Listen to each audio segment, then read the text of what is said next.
back to my channel. My name is Brittney Bundles, and today's video, it's not really a vlog. It's more so come to work with me, I guess. I'm going to be working on wholesale orders, and I'm also going to be answering a question that I typically get. I have my question pulled up here. I'm kind of on a time crunch today because I have someone else coming to look at my furnace today. So I need to be available for that. They're coming after 1. I'm trying to make it to the post office before 12:30 because my son has a Google Meet with his teacher at 12:45. So I'm just trying to get everything done. I mean, if push comes to shove, I'll just have to go to the post office after the technician or contractor comes for the furnace, and I'll have to go after their Google Meet class after 1. But let me go ahead and pull up the question that I'm going to be answering to see if you want to stick around for the video. So the question is, how can I avoid losing customers over pricing? I get this question very often, very often. And I've answered it in so many ways in other videos, but I'm going to try to use like another analogy in this video and just try to explain it a little bit different. I mean, it probably still will be the same way. I'll probably still touch on some of the same points that I typically touch on, but I want to say this in a way that, hopefully will get through. Because I do enjoy, sharing things that I've learned and helping as many people as I possibly can.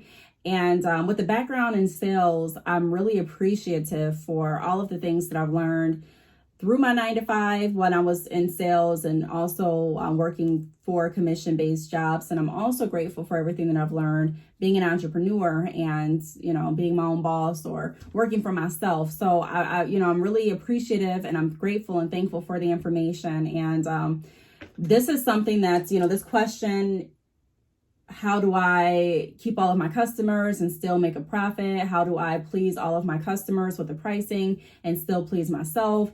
How am I going to keep my business running and still keep my customers with these prices?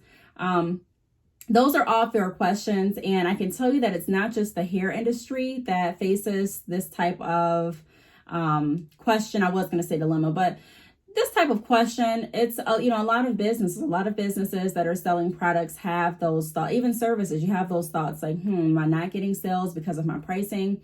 Am I not doing as good as I possibly could do because of my pricing? And so we're going to talk about that today. We're also going to talk about it in comparison or in relation to losing customers and my take on it. So if you are interested in this video, be sure to give it a big thumbs up. Please make sure that you are subscribed, and let's get right into the video. So as you know, if you've been watching my vlogs and watching my videos, then you pretty much know my routine.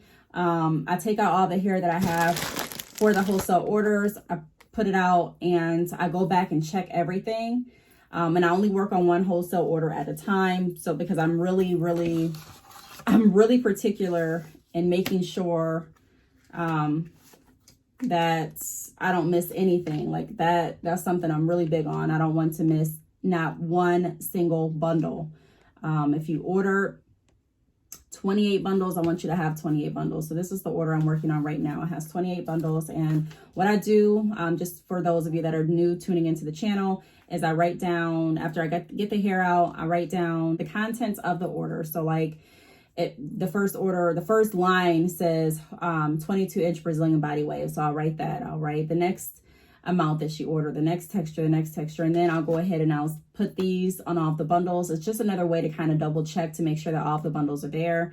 And then I'll go ahead and put it in a box and mail it out. I did go to Walmart the other day and get some more boxes because I ordered some boxes from USPS, but they're not going to be here in time for the wholesale orders that I need to get sent out like now.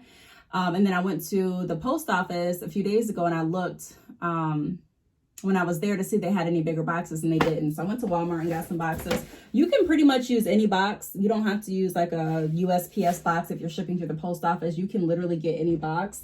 It's just, once you put the label on it and things, the label is going to pretty much tell the carrier where the package is going. So I know I got that question before too. Like, do you have to use USPS packaging? No, you can use custom packaging. You can use a box. You can use anything pretty much.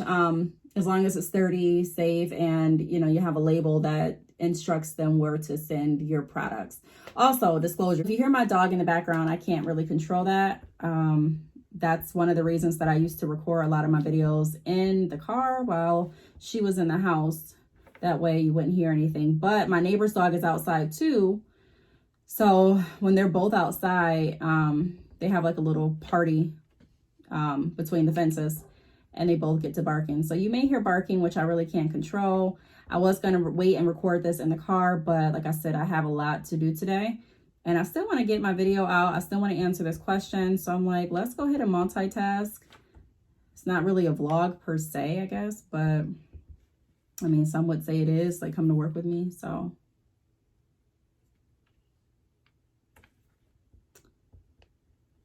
all right, so let's get into the question. Let's get into the question. Let me pull it back up. I have so many things on my mind. Okay, so how can I avoid losing customers over pricing? First thing that I want to talk about that I wrote down in my notes is let's go ahead and talk about the difference between customers and clients, and also the difference between customers versus your target audience. So this is something I had to learn in sales. I had to learn that not everyone is your customer or client. And not every customer is going to be your client. The difference to me, and sometimes I mix up the words, but what I intend to say when I'm saying client, a client is someone that you're working with repeatedly. A long-term client is someone that has worked with you maybe for years or for months or I don't know, a decade, but they're someone that you constantly work with. They're your client. A customer, in my opinion, is someone that comes along and they, purchase your products. Maybe typically it's just like a one-time purchase. They may go ahead and sign up for your email mailing list, and, purchase a product based on what's on sale, but they're not your customer. They're not your loyal clients is what I'm trying to say. Also, I wanted to talk about the difference between target audience and customer. So your target audience, I know when I ask people, who is your target audience? A lot of people say everyone. I'm trying to target everyone. Okay. And I get that. As business owners, we do want to make sure that our business is getting out to everyone. We do want to make sure that we're not discriminating, that we're not only focusing on one specific group per se. However, you also want to have a clear idea of who your target audience is. Not saying that you're not wanting to capture the world, not saying that you're not wanting to, have everyone benefit from the products and services that you're offering, but we want to zone in even further, even deeper, and figure out who our target audience are going to be. If you look at any business, so even, I don't know, McDonald's, for an example. McDonald's targets people. Their target audience are people that are looking for food on the go. I don't know, maybe not too critical or picky about what type of meat they're eating. I'm just giving you an example. I'm just, so they have a specific audience that they're going for. Just like, Tropical Smoothie, for an example, is going to have a different target audience than McDonald's. They're both going after as many people as they possibly can, I'm sure. However, they know typically who's going to eat what. You know what I mean? Like, how else can I break this down? Let me use this as an example. I'll get into the example later. But all I'm trying to say is you should know who your target audience is. For me, I sell hair extensions. So if I'm looking for my target audience on hair extensions, one way that I can help me find that answer if I'm just lost and I don't know it all, if I've been in business for a while, I can look through my analytics and see, this is the area that typically purchases from me. These are the age groups that are typically watching my videos or typically listening to me on my podcast. These are typically the inquiries that I get are from people that are looking for this type of solution. So selling hair extensions, we're looking for people that wear hair extensions. There are certain people that do not wear hair extensions, that don't want hair extensions, that will never put hair extensions in. So at that point, that's not my focus point. My focus point is not converting everyone and making everyone feel like what I have is what they need. Even though that may sound contradictory, you may be like, well, what? Isn't that part of sales? No, that's not part of sales in the way that I do it. A lot of businesses and a lot of business owners think that way. My job is to go out and make everyone feel like they need my product. That's not how I sell. Everyone can do what they want to do. You know, there's no rules as far as how you're going to run your business. However, what I coach to do and what has worked best for me in sales and also in my business is not necessarily making anyone or forcing anyone or trying to force anyone to believe or to feel the same way that I feel. Like, okay, you have to know that this is going to be the best product for you. I'm not going to go to everyone's store that does not wear hair extensions and start a debate with them on why they should wear hair extensions. Why? Number one, it's taking a lot of time. It's taking time away from the people that already know why they want hair extensions. It's taking time away from the time that you could be actually talking to the people that want hair extensions, but the limit is, and their concern is, why should I get the hair extensions from you versus this other company? It takes away the time that you can be talking to other people about the difference between the hair extensions that you offer versus the hair extensions that they may be used to wearing. It just takes a lot of time away, and that's not where I want to focus. You can, and I see a lot of business owners doing this too. They'll get under posts and under blogs and they'll start arguing with people. How you going to say that hair extensions aren't good? And how you going to tell me? For what? It's a waste of time. So being an entrepreneur, we have to start thinking strategically, and we have to start moving intentionally. And so, no, I don't sell that way. The way that I sell is I promote what I'm offering. And when people come, so when people buy or when I reach out to people and they have more questions, so when I get that conversation going, by asking questions and by explaining the value of my products and by searching to see if my product can fit a solution in their life, that not only helps me sell, but that helps me build a relationship. So the difference between selling, just selling and also selling in a way that's relationship built is when you sell in the way that's relationship built, where you're actually trying to solve a need or a want or a desire or a problem for your customer based on the solutions that you offer through your products and services. That's going to build trust. That's going to build a relationship. And that's going to separate you from a lot of other companies. That's going to separate you from a lot of other businesses, because a lot of businesses only focus on what can I do to make you feel or pressure you into buying this product. Typically, when you're pressured into buying something, whether it's hair, a car, anything, you have instant buyer's remorse.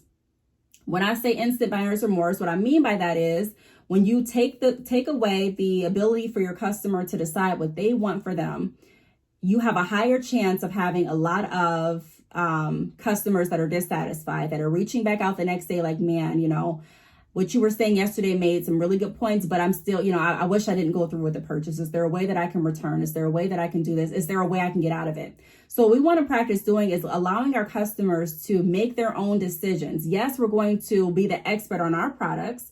Yes, we're going to be the bridge between our products and our customers so that we can find that solution. However, my job is I'm not taking on the role of making everyone feel like they have to have extensions. No, you don't have to. But my target audience understands and are wanting what I'm offering. So the people that we're targeting are people that already want pretty much what we're offering. Now, they may not want it from you, and they may not know you exist, and they may not know anything about your company. So that's where our job and that's where our information should lie. That's where our work goes in. Okay. So, people are looking for hair extensions. So that's why when I hashtag virgin hair, I pop up. I'm targeting my target audience. And then you can get even deeper. Okay, so what areas do I want to target? Am I wanting to focus solely on my city? Am I wanting to focus solely on this certain city or these few cities? Am I wanting to go out of state? Am I wanting to offer hair extensions internationally? So where is my target audience? And if I do want to offer internationally, where am I targeting? And it's important to know where we're targeting, because that helps us create more strategic, clear, focused campaigns. There are so many people that create campaigns and ads on Facebook, Instagram, and they're just targeting everyone. And in order for you to get the most bang out of your buck, from my experience, is to have the certain areas that you are wanting to target. So for example, California is a really good area for hair extensions. I sell a lot of hair to California. I sell a lot of hair to Atlanta. I sell a lot of hair to Chicago. That's me. So those are some of the areas that I focus on. It just depends. Everyone's different. Some people that I work with are like, look, I sell most of my hair extensions down south, like in Mississippi. Some people sell most of their hair extensions in Oklahoma. So it goes into, research is really going to help. and also diving into your analytics. I know a lot of people get tired of me saying analytics, but that's true. So we have to understand the difference between our customers and clients. Everyone's not going to be your customer and everyone's not going to be your client, but my focus is building as many client relationships as I possibly can. So that's the first thing that I want to say to answer the question. The next thing that I want to go over is value. So how can I avoid losing customers over pricing? I would ask myself, am I selling based on the value or on just the price? So even on your website, if you're not talking to customers daily, that doesn't mean that you still don't have a responsibility to sell. We still have to sell. You know what I mean? I think I know so many people forget that that's a part of their job, to sell what you're offering. Now, we don't want to sell it in a way where we're just making people feel guilty if they don't shop with us, or we're bashing people into, or forcing someone. I know you can't technically force anyone, but, or, you know what I mean? But it just feels that pressuring sales, like that pushy car salesman.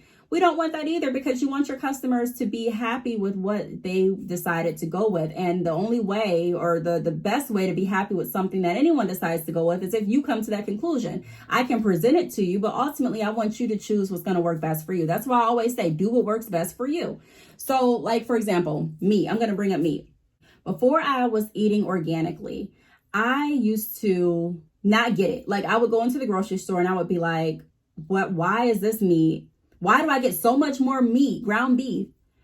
And it's so much less, but then you have these little packs of grass-fed meat or even organic meat, and it's a little bit of meat, but it's a lot more. And just to really make jokes between each other, we're like, this is crazy. Like, I don't know who's buying this little bit of meat when they can get all this. Because I wasn't really understanding the value. And so if on both the packages, if they both just said meat, I probably wouldn't get it unless I took the time to do research. But I probably wouldn't understand, well, they're both meat. They're both ground beef. I can make spaghetti out of both of them. What's the difference? And so I started looking into eating healthier, and I realized, wow, okay, so this is the difference. So now I'm looking for a certain thing. So now the meat companies, they appeal to me. So now when they're, doing commercials about organic meat, or when they have a sale on organic meat, or when they're, sometimes I'm even checking, when will you get this type of meat back in? They don't have to force me to go to that. I know, because the value is already presented. Sometimes on the back of the packaging, it explains what this meat has versus what this meat doesn't, or what this meat doesn't have versus what this meat contains.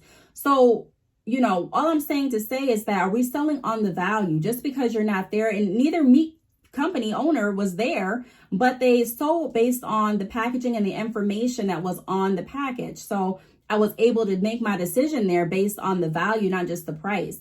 And so that's what we want to get to with our hair extensions too. Are we selling just based on the price? Are we comparing, literally bundles to bundles? Like, okay, she has bundles for $59, mine are $69. So wow, man, I don't think customers are going to come to me. I'm going to lose my customers. If you have clients, typically your clients are not going to lose you if you go up. They're not going to stop working with you if you go up $5 or $10. I've even learned that in the salon. Typically, when you have a client, that's why it's so important to not only just sell, but to sell based on the right principles, because you build those clients, you build people that trust you and that want to work with you, regardless of really what your prices are. So for a consultation, I can charge some people that have come to me for consultations every quarter. So I could charge $45, go up from $35 to $45. And I'm sure those clients will still come back to me. Now, I'm not saying this in a way that saying that you should take advantage of people. You should never do that. But I'm saying this in a way that you should know your value and know your time, know your product's value, and make a clear, educated choice as to what you're going to price your products for, so that it makes sense for everyone. If I don't make enough money through my business, I'm not going to be able to sustain my business. If I don't make enough money through my other streams of income, I won't be able to devote as much time as I currently do to doing consultations, to creating videos, to answering questions, to responding back to emails, because I will need to get another job. And of course, I will still do my business because that's my passion. However, there's only so much time in a day. So my day would be divided differently. And so my work structure and the way that I work now with my business would be different. So you have to figure out, number one, where are you trying to go with this business? Are you wanting to build just, customers, or are you wanting to build clients? And if you want to build clients, then the way to do that is not focus on the price initially, but really focus on the value and learn to listen. That's what I've learned to do too. I'm not saying that you're not. I'm just saying this is what I've learned to do. Effectively listen, because so much as business owners too, and as salesmen, we're taught to talk. You don't have to talk so much. I love talking. Trust me, this was hard for me to understand. But when you're working with a client, a lot of times it's really important to let them give you the information that they want to give you. That way you can take all the information and then you can come back with information that they're interested in and information that's going to resolve what they're looking to resolve. A lot of people look at it like this. I'm going to buy some, if people are looking at what's cheaper, they may say, I'm going to buy her bundles because they're cheaper. But if you look at the long term, and I've had to break this down in a lot of different companies that I've worked with, if you look at the long term effect, and if you're really, really serious about saving money, it makes more financial sense than to invest in bundles that may be $10 more today, if that means that you won't have to buy any more bundles for the rest of the year, versus going with this company. I don't know how their hair is, but you said you've tried it and you said that you did. I'm just giving an example. You said you didn't like it that much and you had to come to me or look for another vendor because the bundles started shedding too bad, or the bundles got this, or the bundles weren't up to your standards. So yeah, you saved $10 today, but eventually, maybe in a few months, you're going to have to buy more. And so at that point, it would have made more financial sense to go ahead and invest in bundles that you knew had the value and quality that you were looking for. So we talk about, but in order to sell that way, we have to know and get familiar with the value of our products. So, understanding what we're really selling. Do you truly understand the value that you're offering? Because I think a lot of people that jump into the hair industry truly believe that all bundles are the same. And that's just not the truth. That's not the truth at all. All bundles are not the same. So we want to get back to selling based on value, like I talk about all the time, because that's really going to differentiate your customers versus your clients. And then also, to answer the question, will you lose clients or lose customers? I mean, you may lose customers and clients no matter what you do. There are people that have sold themselves very short doing, selling certain products and bending over backwards, not just providing good customer service, but I mean bending over backwards to the point that it was unhealthy for their business to please everyone. And they still ended up losing those customers to someone else that was able to give them a higher discount. And so people that are looking for the price only typically are not going to be your long-term clients. So it's really not a loss, but it's restructuring your business in a way that's going to be beneficial to the people that are interested in what you're offering, and also give you more time to focus on the people that truly appreciate and value what you're offering. Customer service doesn't just go one way, and building your business doesn't just go one way. You also have to value it. And so I value my business enough to know that I'm not going to spend 5 days debating with you on why you should wear virgin hair extensions or why you shouldn't. If it's something that you don't want to do, I'm comfortable enough and confident enough in my business to say, okay, well, at this point, I'm not going to be able to provide what you're looking for. I don't offer raw extensions. So if you're looking for raw extensions, I respect it. However, this is what I offer. And I may go over the benefits of what I'm offering, but if they still find that it's not what they are looking for, that's that. And so I move on to the next customer, I move on to the next potential customer, or I move on to my existing clients. So selling on the value. And yes, you may lose some customers, but not every customer was going to stay anyway. Typically, like I said, we have to learn the difference between your customers, your clients, potential customers, and all of that. Another thing that I want to point out that I've said before is payment options. I understand that there are times where finances definitely can put a damper and limit some things that you're wanting to do. So you may have customers that completely know and understand the value of what you're offering, but they can't afford it at this time, especially during these times. And that's understandable. So offer payment options, offer another solution. Okay, I understand, that, you said you were looking to spend $250. Right now we're at $290. What I can do is offer a buy now, pay later option through this. And if you are looking at offering buy now, pay later options for your customers, I'll have that link down below for you. The next thing I wanted to touch on is factor everything in and be fair, not only to your customers, but to your business too. So when pricing products, factor everything in. There are so many people that I work with on during consultations that are like, I got a price list from my vendor and I priced my products accordingly.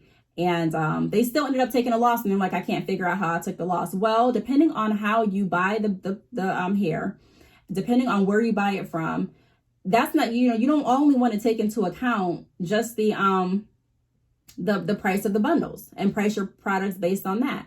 You also want to take into account shipping, because typically if you're getting your hair, I don't care who you're getting it from, there's going to be some shipping added to it. And if you're getting your hair overseas, more than likely the shipping is going to be more than $5-10. So you want to take that into consideration. You also want to take into consideration your branding.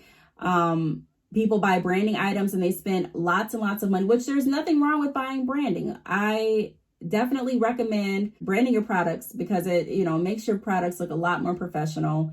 And there's a lot of good marketing benefits with branding. However, if you're going to do that, then we have to also find out how we're going to make that money back up. So that investment that we put into branding, how are we going to get that back? How do you plan on, I'm not saying you have to get it back this week or next month or anything like that, but how do you plan on recouping the money? And so factor that in as well. Factor that into everything. Now, I'm not saying have bundles, one bundle for $600. I'm not saying that at all. You still want to be reasonable, but everyone's reasonable is going to be different based on the quality that they're offering, based on the amount that they're buying, based on where they're buying from, because again, the shipping needs to be factored in, and also any additional associated fees, and also based on, their customer service, their availability, their reputation. What else do I want to say? There's just a lot. The length that they're buying, because typically all lengths are not the same. So a lot of things are factored into. Also the time that you're in. So like right now for closures and frontals, a lot of companies are taxing more for those because it's harder to come across. So, to me, it really depends on finding a fair pricing for your business and your customer. Depends on you. And I know a lot of people, they're like, well, I'm just going to pull up a company and go off their pricing. You can do that. But like I've said in so many videos, you don't know what that company's doing. First of all, you don't know the quality that they're offering. Regardless of what they say, you don't know it. You may have you may be grades ahead of what they're offering, and your quality may exceed what they're offering tremendously. And you're sitting here trying to compete with the pricing. No. Stand on your value, and the clients that want what you're offering, it's our job to help them find us pretty much. I want you to find what I'm offering because, I'm confident in the value, and I'm able to explain why I'm confident in my value and why I'm confident in the products and why my products would be a good solution to what you're looking for based on what you're telling me, if it works, if it is a good solution. There are some people that have come to me for website reviews, and after hearing what they're looking for, I've come back and said, look, I recommend getting a consultation based on what you told me. You're looking to get this, and this out of the website review, and the website review only looks at this, so based on what you're looking for, a consultation would better fit it. And you put the ball back in their court. So factor everything in, because there's so many businesses that stop their business because they cannot afford it anymore, because they were trying to play a pricing game that you're never going to win. You will never win a pricing game. Why? Even if you find yourself being the cheapest out of all the websites that you went to, there's always going to be somebody cheaper, and there's always going to be somebody more expensive. And so it's not our job to get caught up in the pricing, but it is our job to make sure that everything makes sense. So am I charging enough to be able to get a profit? Am I charging enough to be able to keep my website running? Do I have a product that's high quality where I can charge this amount and not do a disservice to my customers? So we have to look at all of that. And then the last thing that I want to go over is, what's your purchase and spending routine, and how does that impact your pricing? So depending on how you buy your bundles, if you buy your bundles, there are some people that do, what do I want to say? They do, I'm drawing a blank. They do the, it's not buy as you go, but it's pre-order method. They do the pre-order method. And at that point, typically they're not getting a wholesale discount. Typically, they're paying more in shipping because you're paying for shipping every time someone orders. Shipping is typically based on price, based on weight. However, if someone orders today and you're placing that order, and then someone else ordered the next day and they're ordering 3 bundles, and you could have put all those, if you had all those bundles together, you may have gotten a price break on the shipping or a price break on the bundles in total because you're buying in bulk at that point. So it depends, but whatever way you're deciding to do it, pre-ordering, buying in bulk, drop shipping, whatever, know what your ordering method is and price your products according to that, and it's really hard to do it if you're always changing. So if you're going with this company, and the next week you're going with this company and this price. So you want to kind of get stable in what you're doing. So this is the method that I'm using. I have this as my backup method. And so this is how I price my products. But I think so many people are under the assumption that there's just a one size fits all. And, you know, just go ahead and,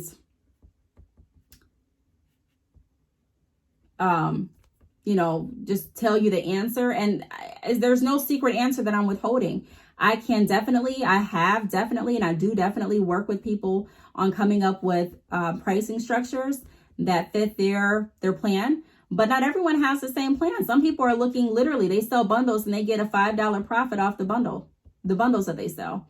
And I'm talking about all of them. So they sold 3 bundles and they got a $5 profit, not per each bundle, but just $5 total, because that's how they structured it. And some people are like, I'm fine with that. You know, right now I'm just focused on getting as many people as I possibly can to test my products. My overhead costs are not too high. And this is part of my marketing strategy. So I'm not really gaining too much from selling financially. However, I'm gaining customers' trust. They're able to test out my products, and no, I'm not getting a profit now, but eventually my goal is to cancel the sale, put my pricing back at standard pricing, and have my customers turn into clients and come back because they are in love with the quality and in love with my customer service. So everyone has a different idea. Some people are like, look, I need to make a profit. I need to be able to quit my 9 to 5. So I need to jump in making a profit immediately. And if that's the case, then you have to work according to that. So how are you buying your hair? What's going to be the most financially smart way to do it so that you get the most discount so that you can sell it and actually get the most profit? We have to cut everything down and look at it. There's multiple ways to sell hair and sell any product, but we have to ultimately figure out what's going to work best for you based on your plan and based on what you're looking to do. So I really hope that this question or this video answered your question in a nutshell. I just wanted to give you more information as well. But ultimately, losing customers, I mean, your customer, like I said, customers, you're typically going to lose customers. Customers may not come back. We're focused on clients. How can we secure our clients? How can we secure our clients? Yes, we want to make sure that we're getting the word out and that we're attracting new potential customers and customers to us in the hope that we convert them into clients. Customers, like I said, customers are people that typically will come to your website. They'll buy, maybe you have a sale, or maybe you're offering a new product that they're interested in. They'll buy it, but then after that, they're going to go somewhere else. And after that, they're going to go somewhere else. And after that, so, you know, trying to keep customers kind of like a never ending game. And it takes a lot of energy and a lot of focus away from what you could be focusing on that could actually help build and strengthen your business. So I love and appreciate all of my repeat clients and my customers, but I'm just saying my clients and I have a relationship. No, we don't talk every single day. No, we're not emailing every other week. However, a relationship in the fact that we both respect each other. They pretty much know how I operate. They know if they reach out, I'm going to answer back. They know if they place an order, they're going to get what they ordered. They know the quality of the hair. They know, you know, they know pretty much the operations, and they're comfortable with it enough to say, and they like it enough to say, you know what, I'm going to continue working with her because I'm happy. I'm satisfied. I'm completely satisfied. So there's nothing else that I'm looking for. If you get your clients to a point that they're satisfied, there's no reason to look. I mean, it takes time, money, energy to look elsewhere for someone else. It just does. So a lot of people, when they get comfortable with someone, comfortable with their routine, they stick to it. If it's not broke, they don't fix it. So that's what we want to really make sure we're focusing on. And I'll be doing more videos on how to do that and, you know, just giving more tips along the way. So make sure that you are subscribed if you're not already. I do need to, it's like 12:45 now, so I need to hurry up and get ready to get on the Zoom call. I did not get this done as soon as I thought I was going to get it done, but that's okay.